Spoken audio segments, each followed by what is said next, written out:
Hey everyone, it's Officer Nakamoto here. Just to remind you, a well-maintained bike is a safe bike. Stay safe out there.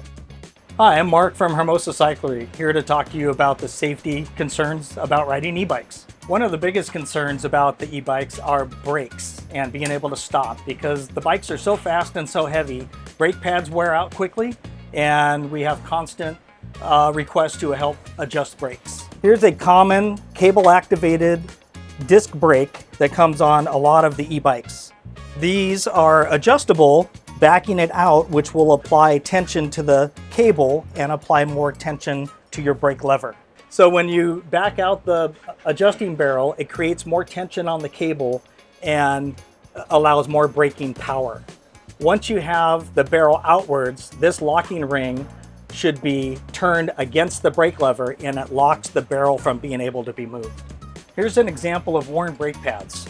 You have this brake pad here, which is completely worn down to the metal. This one here is a new brake pad, and you can see all the material built up on the pad itself, and that is what stops you when applying your brakes.